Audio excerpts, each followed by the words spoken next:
ایک طرف ہم دیکھ رہے ہیں کہ ملٹری کورٹس نے 85 جو لوگ تھے مئی 9 کے جو اٹیک ہوا تھا ملٹری انسٹالیشنز پر، اس میں ملوث ان کو قرار دیا اور ان کو سزائیں سنائیں. اور دوسری طرف ہم نے دیکھا کہ جو D G I S P R ہیں انہوں نے کہا کہ جی یہ جو تنقید بھی ہو رہی ہے، ہم دیکھ رہے ہیں کچھ لوگ اس کو سپورٹ کر رہے ہیں، یہ ملٹری ٹرائلز کو، بہت سے لوگ اس پر تنقید کر رہے ہیں. تو انہوں نے تنقید کے جواب میں 4 چیزیں کی. سب سے پہلے تو انہوں نے کہا کہ جی جو ماسٹر مائنڈز ہیں ان تک پہنچنا لازمی ہے اور ان کو سزا دینا لازمی ہے، نہیں تو یہ پروسیس ادھورا رہ جائے گا. دوسرا انہوں نے کہا کہ جی جو لوگ ہیں جن کو سزائیں ملی ہیں ان کے پاس رائٹ آف اپیل بھی ہے اور وہ اپیل کر سکتے ہیں، اور ناظرین 2 جگہ پہ ہائی کورٹ اور سپریم کورٹ میں اپیل کا حق رکھتے ہیں جو لوگ کنوکٹ ہوئے. تیسرا انہوں نے یہ کہا کہ ہم نے جو ججمنٹ دی اور جو ملٹری کورٹس نے اپنی جو سنائی ہے کنوکشن، وہ سپریم کورٹ کی اجازت کے بعد سنائی ہے. اور چوتھا انہوں نے کہا کہ جہاں تک باہر کے ممالک کا تعلق ہے ان کا اس معاملے پر جو بھی کامنٹس دینا وہ اس کے مترادف ہے کہ آپ انٹرنل افیئرز میں کر رہے ہیں یعنی مداخلت، اور دس از ان ایکسیپٹیبل. شاہ خاور صاحب، آپ کا انیشل کیا رد عمل ہے یہ جو 85 کنوکشنز ہوئی ہیں؟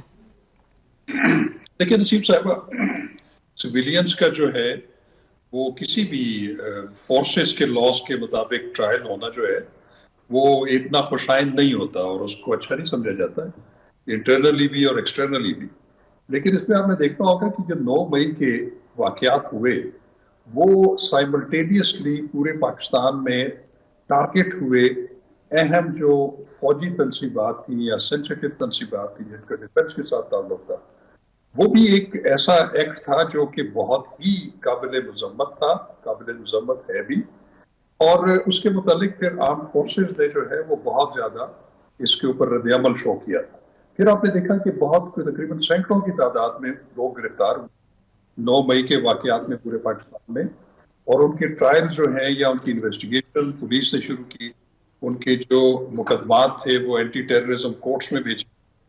پھر آپ نے دیکھا کہ 102 یا 103 لوگوں کو جو ہے وہ شارٹ ٹیسٹ کیا گیا، ان کے مقدمات وہاں سے وڈرا کیے گئے اینٹی ٹیررزم کورٹ سے، اور اس کو پھر پاکستان آرمی ایکٹ کے تحت اس کی تفتیش شروع کی، اور اس کے بعد ان کا ٹرائل جو ہے وہ کورٹ مارشل پروسیڈنگز میں ہوا. یہاں پہ ایک چیز ذرا میرا خیال ہے کہ اس کو ذرا ڈسٹنگوش کر لیجیے گا کہ یہ جو لفظ ملٹری کورٹ ہے یہ مناسب نہیں ہے. ملٹری کورٹس تو ضیاء الحق کے مارشل لاء میں ہوا کرتی تھی جس میں سویلینز کے بھی ٹرائل ہوتے تھے. یہ کورٹ مارشل پروسیڈنگز ہیں جو کہ پاکستان آرمی ایکٹ کے تحت ہوتی ہیں، تو اس کو کورٹ مارشل پروسیڈنگز کہا جائے زیادہ بہتر ہے.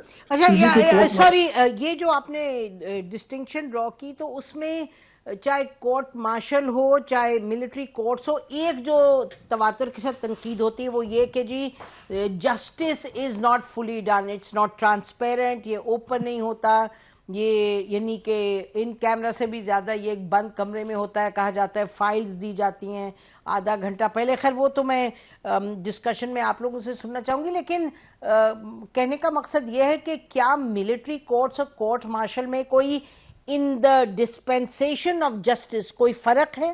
ہاں ہے، تھوڑا سا ہے. بالکل ایک بات تو ٹھیک ہے کہ یہ تو اوپن ٹرائلز نہیں ہوتے دونوں میں، لیکن جو ملٹری کورٹس تھی مارشل لاء دور میں وہ مارشل لاء ریگولیشنز کے تحت بنی تھی، اور اس میں جو ہے وہ کسی بھی وکیل کو اجازت نہیں تھی وہ پروسیڈنگز اٹینڈ کرنے کی.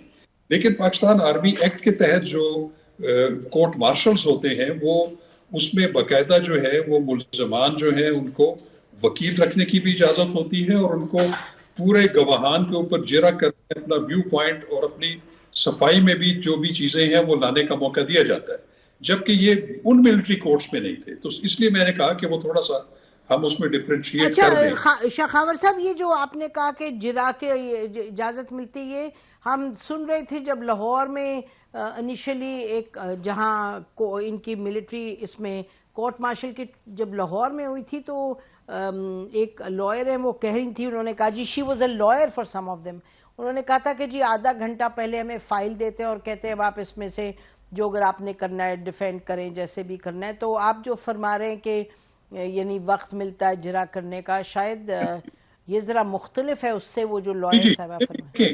نسیم صاحبہ یہ تو جو ہمارا جو کرمنل جسٹس سسٹم ہے سویلینز کا، اس سے تو خیر ماشاءاللہ پروسیڈنگز آل ٹوگیدر ڈفرینٹ ہیں. اس میں دیکھیں سویلین جو ہے ہماری عدالتیں ہیں یا جو کرمنل پروسیجر کوڈ ہے اس کے مطابق تو ایک پولیس کی investigation report section 173 C R P C کے ذریعے وہ کورٹ کو دی جاتی ہے اور کورٹ وہ رپورٹ شیئر کرتی ہے ملزمان سے بھی، وہ سارا کچھ ہوتا ہے. لیکن جو کورٹ مارشل پروسیڈنگز ہیں اس میں وہ جو جیسے ہمارے چالان ہوتا ہے پولیس کا، وہاں پہ ہوتا ہے سمری آف ایویڈنس، تو سمری آف ایویڈنس نہیں پرووائڈ کی جاتی. یہ تو بالکل ٹھیک ہے، کیونکہ سمری آف ایویڈنس کی بنیاد پر جو جیگ برانچ ہے وہ پھر اس کو دیکھنے کے بعد ان کے اوپر چارجز فریم کرتی ہے. چارج فریم کرنے کا وہی طریقہ کار ہے جو کہ ضابطۂ فوجداری میں ہے. ٹھیک بالکل آپ نے ایکسپلین کیا. اگر آپ اجازت دیں میں چاہوں گی اسد رحیم کو برنگ ہم ان آن دس. جی اسد آپ بتائیے گا کہ آپ نے بھی تمام پچھلے 3-4 روز سے یہ جو معاملات چل رہے ہیں دیکھ رہے ہیں، اس پہ آپ کا کیا کامنٹ؟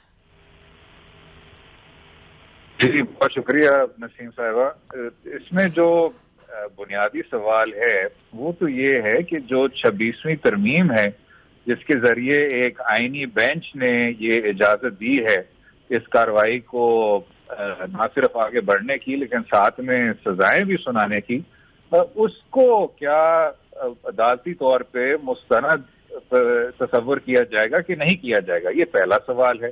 اور جو دوسرا سوال اس تمام سلسلے کے ساتھ جڑا ہوا ہے وہ یہ ہے کہ عدالت عظمیٰ کا جو حتمی فیصلہ تھا اسی موضوع پہ وہ یہی تھا کہ یہ جو تمام پروسیڈنگز ہیں یہ غیر آئینی ہیں اور کچھ بنیادی حقوق آئین میں اب درج ہو گئے ہیں اور ایسے پہلے نہیں تھا.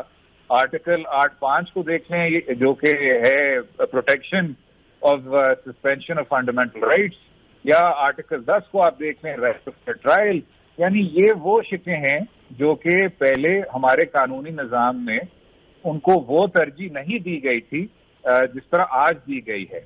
تو آپ نے ضرور یہ ماضی میں اس طرح ٹرائلز ہوئی ہیں لیکن وہ تب ہوتی تھی، یہ شاید قانونی تکنیکوں میں ہم جا رہے ہیں ان اے اسٹیٹ آف ایکسیپشن، یعنی وہ حالات و واقعات جن کی وجہ سے اس طرح کی کہ جو وہ ڈراسٹک میجر تھے ان کو آپ کو ہر حال میں لینا چاہیے تھا.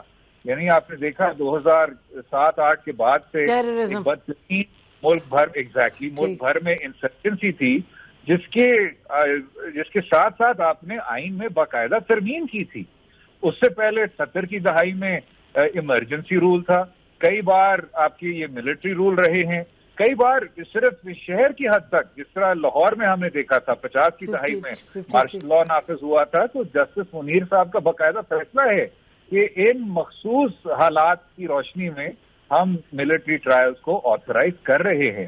تو کہنا کا یہ مقصد ہے کہ آج نہ تو ایمرجنسی ہے، نہ تو اس طرح کی نہ تو کوئی اس طرح کا آئینی ترمیم ہے، نہ تو کوئی انسرجنسی والے واقعات ہو رہے ہیں، یا لیٹس ریفریز یہ انسرجنٹس کے متعلق یہ کارروائی نہیں کی جا رہی. بے شک جو انتہا پسندی ہے اس کی لہر ایک بار پھر سے دیکھنے کو مل رہی ہے. تو ایک تو یہ بات. دوسرا آپ نے ابتدائیہ میں بالکل درست طور پہ کہا کہ جو آج سننے کو مل رہا ہے کہ بین الاقوامی سطح پہ جو تاثر جا رہا ہے وہ منفی ہے.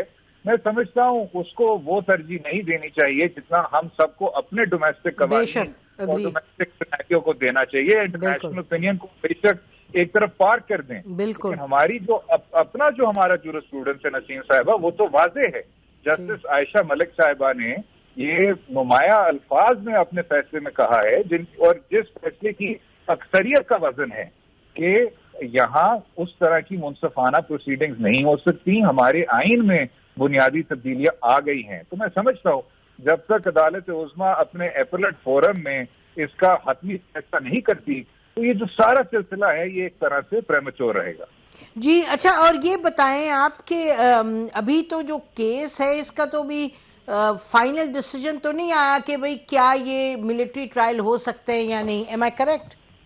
جی آپ بالکل درست کہہ رہی ہیں. یہ جو اجازت دی گئی ہے یہ عدالت عظمیٰ نے اس بات پر واضح طور پہ مشروط کیا ہے، یعنی بنیادی شرط یہ ہے کہ ہم اس پر ابھی حتمی فیصلہ کریں گے. تو جو بھی کاروائی ہوگی that will be subject to whatever we decide.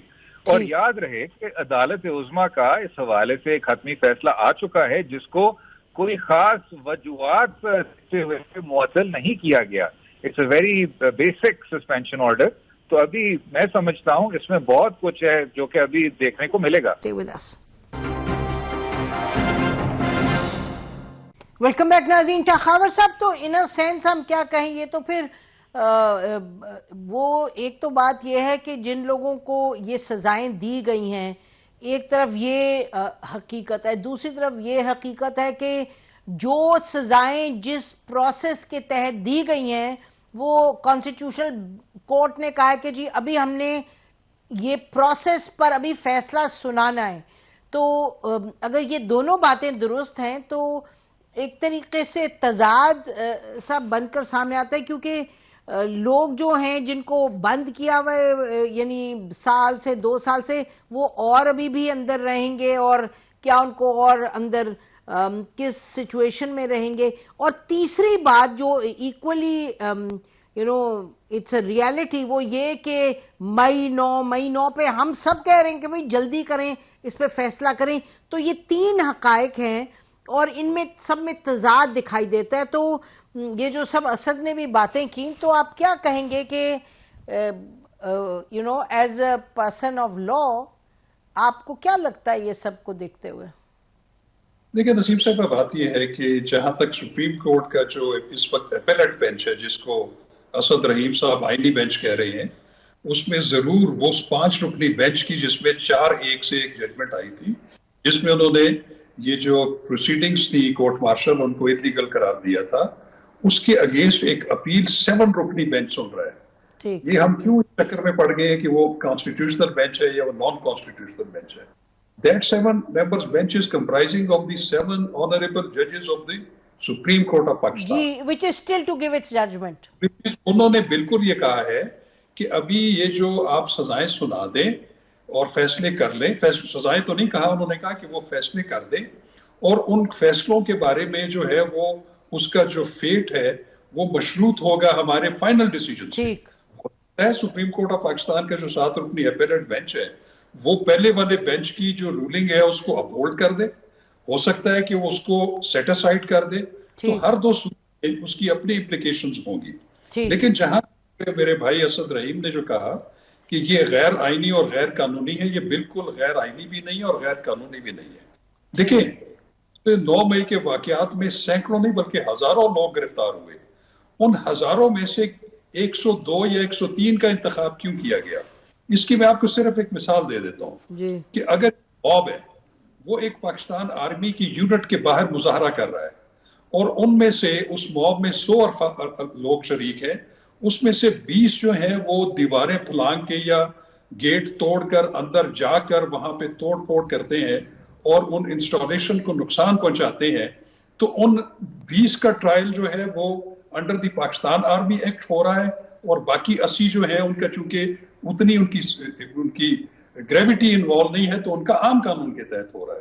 تو اس لیے یہ بات کہنا کہ یہ ان کی کوگنیزنس نہیں بنتی تھی، کوگنیزنس بالکل بنتی تھی، اور اس کا فیصلہ بہرحال جو ہے وہ سپریم کورٹ کے اپیلیٹ بینچ نے کرنا. اچھا ٹھیک ہے، وہ تو میں اس پہ اسد جواب دیں گے، لیکن آپ سے میں یہ پوچھنا چاہ رہی ہوں کہ ایک قانون دان کے حوالے سے مجھے، کیونکہ ایک عام شہری کے حوالے سے مجھے اس میں کوئی ذرا سمجھ بات نہیں آ رہی کہ اگر ابھی ایک فورم کے بارے میں حتمی ججمنٹ نہیں آئی اور آپ کا کورٹ اس کو کر رہا ہے، ریویو کر رہا ہے، تو لیکن وہ فورم جو ہے وہ سزا دے دیتا ہے 85 لوگوں کو، تو کل کو اگر وہ، اور تو سزا کا مطلب کہ یہ پھر اندر ہی رہیں گے، جو بھی بامشقت قید بامشقت یہ اندر ہی رہیں گے. سر میں پوچھ لوں کیونکہ یہ امپورٹنٹ ہے.